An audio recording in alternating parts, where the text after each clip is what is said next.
एक लड़की बेचारी जॉब करने के लिए पुणे पहुंची हुई थी। रहने का कोई साधन नहीं था उस दिन उसके पास, तो सोची थी कि होटल में रह लेती हूँ। होटल में जब वो ठहरने गई तो वहाँ पर उसके साथ उस पर्टिकुलर बाथरूम में कुछ बहुत खतरनाक घट गया। क्या कुछ घटा था तुम डिटेल में आज सभी को बताओ और लोगों की रात की नींद खराब करो। ये जो घटना घटी थी ना, ऐसी वैसी किसी लड़की के साथ नहीं घटी थी। हम्म मेरे ही दोस्त के साथ घटी थी। हम्म मेरे ही दोस्त जिसने मेरे साथ कॉलेज किया है। मैं और वो दोनों कॉलेज में पढ़ाई किया करते थे साथ में, और उसके बाद से हम दोनों दूर भी हो गए थे काफ़ी टाइम के लिए। मैं अपने काम में बिजी हो गई थी और वो भी अपने जॉब के चक्कर में, इंटरव्यू के चक्कर में दूर हो गई थी।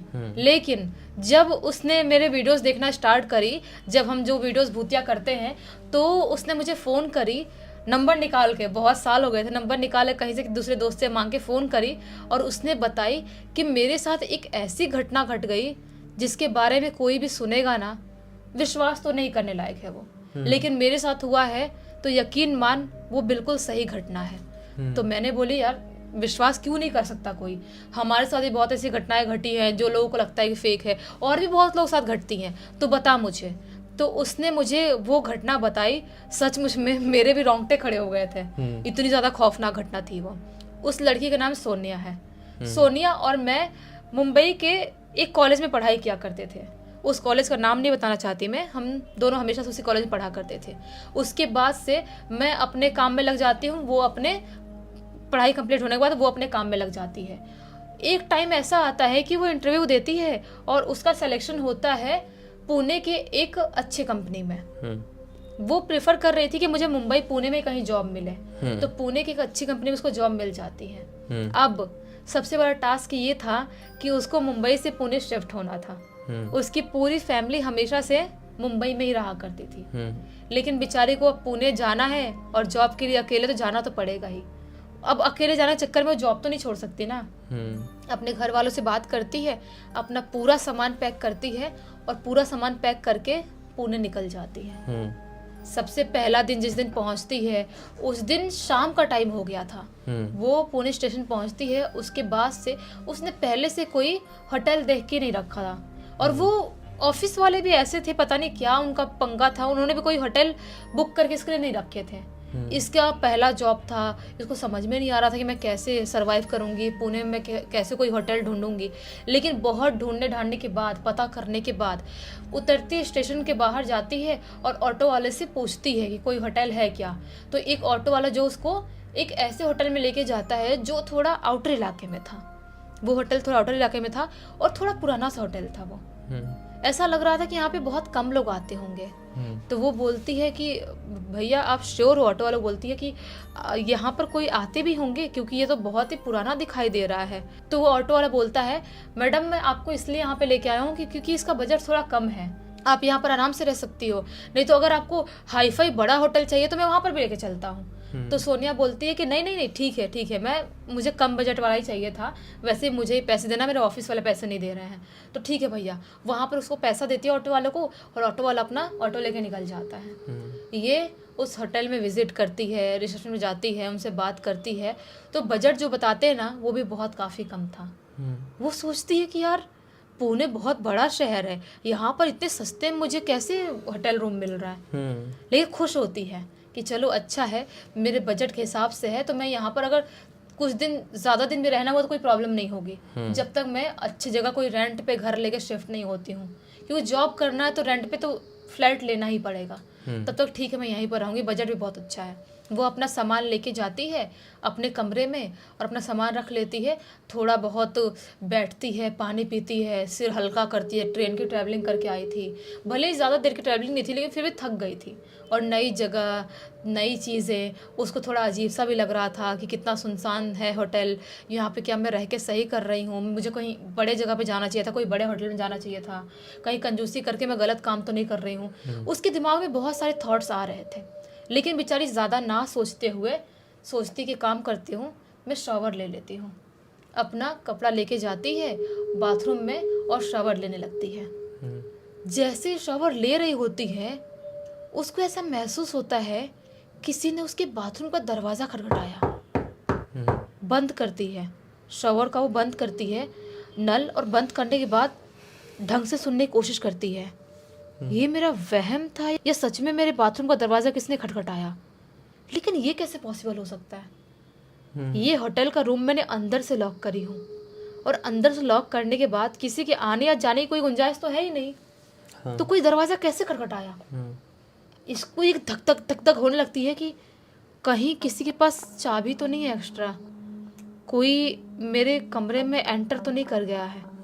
उसको अलग सा डर, क्योंकि नए शहर में है वो, तो डर तो किसी को भी लगेगा बेचारी को। वो डर जाती है और धीरे से सोचती है मैं दरवाज़ा खोल के देखती हूँ। वो धीरे से अपने बाथरूम का दरवाज़ा ऐसे खोलती है हल्का सा, और चारों तरफ ऐसे पूरे रूम में देखने की कोशिश करती है। लेकिन यकीन मानो उस रूम में कोई भी नहीं था। लेकिन उसके कान में दरवाज़ा खटखटाने की आवाज़ लिटरली आई थी, लेकिन अभी कोई भी नहीं था। वापस से बंद करती है, और जैसे ही वो मुड़ती है पीछे की तरफ, जो मिरर लगा हुआ था, झटके में 2-3 सेकंड के लिए उसे एक औरत दिखाई देती है। उस मिरर के अंदर एक औरत दिखाई देती है। सोचो, वो सिर्फ 2-3 सेकंड के लिए उस औरत को देखती है, उसको समझ में आता है कोई तो औरत, उसका चेहरा अजीब सा दिखाई दे रहा है, और तुरंत ऐसे गायब हो जाती है। इसके पूरी तरह से धक धक धक धक धक इसका खून सूख गया, समझ लो। इतनी ज्यादा घबराती है, किसी का भी सुख जाए। सोचती है कि ये क्या था। मैंने अपनी लाइफ में कभी ऐसा कुछ एक्सपीरियंस नहीं करी हूँ। क्या सच में कोई औरत थी यहाँ पर? वो घबरा जाती है और फटाफट अपने कपड़े उपड़े पहनती है, और वो बाथरूम से बाहर निकल जाती है। और जैसे ही उस बाथरूम से बाहर निकलती है, वैसे ही उससे बाथरूम के अंदर से किसी के रोने की आवाज़ सुनाई देने लगती है। किसी के रोने की आवाज़, यकीन मानो, मतलब ये कैसे पॉसिबल हो सकता है? उसके लिए बिल्कुल भी नहीं लगा था कि कैसे पॉसिबल। नॉर्मल चीज़ तो कोई भी इंसान सोच ही नहीं सकता, ये कैसे नॉर्मल हो सकता है कि वहाँ पे कोई है भी नहीं फिर भी कोई रो रहा है। वो बाहर निकल गई, और उसके बाद इतनी ज़्यादा घबरा गई कि वो सोचती है कि मुझे नहीं रहना यहाँ पे, भाड़ में जाए। अपना बैग उठाती है और अपने कपड़े पर फटाक से ठूसती है। आवाज़ आ ही रही थी रोने की, वो फटाक से दरवाज़ा खोलती है भगवान का नाम लेके, और दरवाज़ा खोल के वो होटल रूम से बाहर निकल जाती है। रिसेप्शन पे जाती है, वहाँ पर एक आदमी बैठा हुआ था, उससे सारी बात बता देती है। वो आदमी बोलता है, क्या हुआ मैडम, आप ऐसी कैसी बात कर रहे हो? हमारे होटल में ऐसा आज तक कुछ नहीं हुआ है, आप कैसी बात कर रही हो? वहाँ पे कोई औरत होगी तभी तो रोएगी ना। आज चलो दिखाओ वो कौन से औरत है वहाँ पर। वो बोलती नहीं नहीं मुझे नहीं जाना। वो बोलता है चलो दिखाओ ना, अगर कोई औरत है तो। आप बहाना बता रही हो, ऐसा कुछ नहीं होता, एंट्री हो गई, आपको पैसा देना ही पड़ेगा, आपको रहने का मन नहीं होगा इसलिए आप जानबूझ के ऐसा कर रही हो। होटल वाला चढ़ने लगता है, वो बोलती है भाड़ में जाओ तुम, भाड़ में क्या तुम्हारा होटल पैसा देती है, और बाहर निकल जाती है होटल से। उसने ये कदम बहुत अच्छा उठाया। हाँ सही बात है। लेकिन उसको पता नहीं था ना कि कदम उठाने के बाद भी लाइफ में बहुत सारी चीज़ें प्रॉब्लम क्रिएट हो जाती है। वो निकल जाती है बाहर, ऑटो ढूंढना चालू करती है। बहुत ढूंढने के बाद उसे एक ऑटो मिलती है। वो ऑटो मिलती है और वो ऑटो वाले को बोलती है कि मुझे कोई अच्छे होटल के पास ले चलो। अच्छे होटल के पास वो ऑटो वाला लेके जाता है, और वो अच्छा सुंदर होटल दिखाई दे रहा, हाई फाई दिखाई दे रहा था, उसका बजट भी ज़्यादा था। वहाँ पर जाते अपना सामान वामान रखती है और सोचती है कि मैं होटल वालों से खाना मंगा लेती हूँ और मैं खा के सो जाती हूँ। खाना खाती है और सोने तो जाती है, लेकिन जैसे ही अपनी आँख बंद करती है, उसे बार बार वही रोने की आवाज़ सुनाई दे रही है कान में। अचानक उसकी आँख खुल रही है, चारों तरफ देख रही है, उसे कोई भी दिखाई नहीं दे रहा है। वापस रोने की आवाज़ सुनाई दे रही है। उसको लग रहा था कि शायद मेरा वहम हो गया है, मेरे दिमाग में बार बार ट्रिगर कर रहा है, वही औरत की आवाज़ सुनाई दे रही है। वो सोचती है मैं भगवान का नाम लेकर सो जाती हूँ। वो सो जाती है। जैसे ही आधी रात का टाइम होता है, वैसे ही अचानक से उसके कमरे से किसी के चीखने की आवाज़ सुनाई देती है और उसकी आँख खुलती है। और जैसे उसकी आँख खुलती है, ऐसे ऐसे आँख खुलेगी तो ऊपर ही कोई इंसान देखेगा ना, ऐसे ऐसे ऊपर छत की तरफ, ऊपर छत पे ऐसे एक औरत चिपकी हुई दिखाई देती है। ऐसे औरत लेटी हुई है, आपके सोचो छत पे ऐसे लेटी हुई है। उसकी शक्ल इतनी ज़्यादा भयानक थी, इतनी ज़्यादा भयानक कि वो चीख देती है ज़ोर से और चिल्लाने लगती है, पूरा एकदम अजीब सी हो जाती है। बाहर निकलती है, बाहर निकलने के बाद जो होटल के रिसेप्शन वाले लोग थे, वो आजू बाजू के लोग सब उठ जाते हैं और सब उसके कमरे में आते हैं, बोलते हैं यहाँ पर कोई औरत है, मुझे डर लग रहा है, डर लग रहा है। सबको दिखाने की कोशिश करती है, लेकिन किसी को वो औरत दिखाई नहीं देती है। और ये चीज़ उसके साथ बहुत पूरी रात होती है, पूरी रात के बाद दूसरे दिन भी होती है, और उसके लाइफ में ये चीज़ कंटिन्यू हो जाती है। जब भी वो आंख बंद करती थी, उसे किसी के रोने की आवाज़ सुनाई देती थी, और जैसे ही आंख खोलती थी, उसे वही औरत खड़ी हुई या दीवार पे चिपको ही दिखाई देती थी। ये चीज़ उसके साथ बहुत ज़्यादा होने लगी, कंटिन्यूसली होने लगी, बहुत ज़्यादा। वो परेशान हो गई। होटल के बाद उसने अपना कोई फ्लैट देख ली, फ्लैट में शिफ्ट हो गई। उसके बाद भी ये हरकत बहुत ज़्यादा हो रही है। पूरे 2-3 महीने बीत गए हैं, वो सूख के कांटा हो गई है, ना खाना खा पा रही है, ना पानी पी पा रही है, घर वालों से बात कर रही है, उसकी तबीयत खराब हो रही है, आँख नीचे पूरा काला काला हो गया है, क्योंकि सो नहीं पा रही है बेचारी। ये सब हरकतें होते होते काफ़ी टाइम बीत जाता है। एक टाइम ऐसा आता है कि उससे सोचती है कि मैं कोई पीजी रख लेती हूँ, मैं कोई लड़की रख लेती हूँ, मुझे बहुत डर लग रहा है, अकेले शायद मैं रह नहीं पा रही हूँ। वो अपने मकान मालिक को बोलती है कि कोई आपके पहचान में होगी या किसी को नीड होगा तो आप बता देना, सोसाइटी में बोल के रखती है। तो एक लड़की लकीली उसको मिल जाती है। वो लड़की शिफ्ट होती है। उसके शिफ्ट होने के बाद इसका डरना थोड़ा बहुत कम तो हो गया था, लेकिन वो जो चीज़ें दिख रही थी, जो दृश्य दिख रहे थे, और जो हंसने की रोने की आवाज़ आ रही थी, वो भी बंद नहीं होती है। रात में कभी भी चीख के उठ जाती थी, अजीब सी हरकतें करने लगती थी। वो लड़की भी डर जा रही है। वो लड़की बोलती है, एक दिन में ही ऐसे दोपहर टाइम बैठे हुए थे, बोलती है कि सोनिया बता तेरी प्रॉब्लम क्या है, तू रोज़ रात में उठ के ऐसी हरकत क्यों करती है। तब जाके सोनिया उसको पूरी बात A to Z बता देती है कि मेरे साथ ऐसा ऐसा हुआ, मैं उस होटल में शिफ्ट हुई और बाथरूम में मैं गई थी और ऐसा ऐसा हुआ था। वो लड़की पुणे की रहने वाली थी, कहीं थोड़ी सी आउटर इलाके की थी, और ये लोग शहर में रह रहे थे, इसलिए वो रेंट पे रह रही थी। वो लड़की बोलती है पागल है तू, इतने महीने से सफ़र कर रही है, तू किसी मंदिर में क्यों नहीं गई, किसी पुजारी या पंडित या तांत्रिक क्यों नहीं दिखाई तूने। ये सब मैटर इतने हल्के में नहीं लेते हैं। तू किसी तांत्रिक बाबा के पास चल, मेरे पहचान में है कोई, मैं बताती हूँ तुझे। वो तांत्रिक बाबा को फ़ोन करती है वो लड़की और घर पे बुलाती है।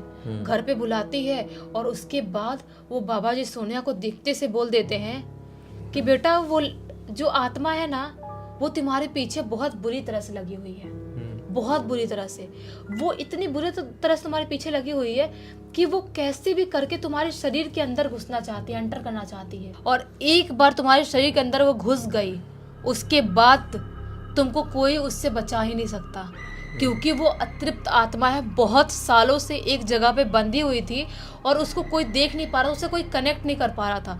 और तुम्हारा कांटेक्ट हुआ है, तुमने शायद उसको देखी हो। बोलती है सोनिया कि हाँ मैंने उसको देखी थी कुछ सेकंड के लिए, और मैं उसको देख के बहुत बुरी तरह से घबरा गई थी। बाबा जी बोलते हैं इसीलिए तुम बहुत ज़्यादा घबरा गई थी और उसको लगा कि वो तुम्हारे अंदर आराम से एंटर कर सकती है, क्योंकि तुम बहुत डर रही हो, और डरने वाले शरीर में कोई भी आत्माएं जल्दी प्रवेश कर पाती हैं। सेम उसने ऐसा सोची और तुम्हारे पीछे पड़ गई है। तो वो कैसे भी कर तुम्हारे अंदर घुसना चाहती है, और अभी भी तुम्हारे आस पास ही है, जो भी हम बात कर रहे हैं वो सुन रही होगी। वो रोने लगती है, बोलती है बाबा जी मुझे बचा लो, मेरे घर वाले यहाँ पर नहीं रहते, मैं जॉब करने के लिए, मैं कैसे बचूंगी उससे, मेरा जीना हराम हो गया, मेरी हालत देखो कैसे हो गई, मैं सूख के काटा हो गई हूँ, मेरी आँख काली पड़ गई, आप कुछ भी करो ठीक करो। बाबा जी इनके घर पर पूजा पाठ करवाते हैं और अच्छा हवन पूजन होता है इनके घर पर, और उसके बाद जाके जो वो आत्मा इसको सोनिया को दिखाई दे रही थी, वो धीरे धीरे करके बंद होती है दिखनी, उसकी आवाज़ धीरे धीरे करके बंद होती है। पहले दिखनी बंद होती है, फिर धीरे धीरे करके आवाज़ भी उसकी आनी बंद हो जाती है, और अब जाके सोनिया की ज़िंदगी में सब कुछ पूरी तरह से ठीक है। बाप रे, मतलब इतना कुछ उसने सही, इतने समय तक एक जगह क्या चली गई, वहाँ का कुछ चिपक के उसके साथ आ गया था, मुझे ऐसा लगता है। वही तो बोलते ना, इसलिए कभी भी किसी एंटिटी को देखो तो इतना ज्यादा मत घबराओ, रिएक्ट नहीं करो। हाँ, अगर आपको देखो डर नहीं लगता है ना, तो ऐसा देख लिए अपने रास्ते चले जाओ। हाँ, डर लगता भी है तो भी सामने नहीं, सामने नहीं भाई, अंदर से कितना भी डर जाना, मैं तो यही कहूंगा कि डरो ना, ऐसी कोशिश करो। हाँ। लेकिन अंदर से कितना भी कोशिश कर लो, मन में भगवान का नाम लो और आगे बढ़ जाओ। हाँ। ठीक है, जो होगा घर पे देखा जाएगा। 10 लोगों के बीच में रहकर आप एक्सप्रेस कर देना अपने आप को, लेकिन अकेले में ऐसी शक्तियों को पता नहीं चलना चाहिए कि आप उनसे डर गए हो, वरना एक बार डर आपके ऊपर हावी हो गया तो ऐसी एनर्जीज आपके साथ क्या क्या कर सकती है, ये घटना तो कुछ भी नहीं थी, आप इमेजिन नहीं कर पाओगे। इस पूरी पूरी घटना की जानकारी किसके थ्रू मिली है? ये पूरी घटना की जानकारी, जैसे मैंने स्टार्टिंग में बोला, मेरी दोस्त सोनिया ने लिख के भेजी है। अच्छा हुआ बहुत कि सोनिया ने इस घटना की कहानी हम सभी को बताई। एक बहुत अच्छा सीख और एक अलग लेवल का मनोरंजन मिला। इसी बात पे अब तक इस वीडियो को देख लिया है तो लाइक ज़रूर कर देना, चैनल को सब्सक्राइब करके बेल आइकन दबा के ऑल के ऑप्शन में क्लिक करना, क्योंकि इसी तरह के हैरान कर देने वाले खौफनाक वीडियोस डेली आप लोग के सामने लेके आते रहते हैं। इंस्टाग्राम की लिंक इस वीडियो के डिस्क्रिप्शन बॉक्स में मिल जाएगी, क्लिक करके डायरेक्टली वहाँ पर पहुँच जाना। और इसी तरह की कोई भी कहानी, टॉपिक या जानकारी आप लोग के पास भी है तो लिंक भेजना, हो सकता है हमारा अगला वीडियो कल आपके हिसाब से ही बन रहा हो। तो चलिए कल फिर से मिलते हैं, तब तक के लिए बहुत बहुत धन्यवाद। आपका दिन शुभ हो।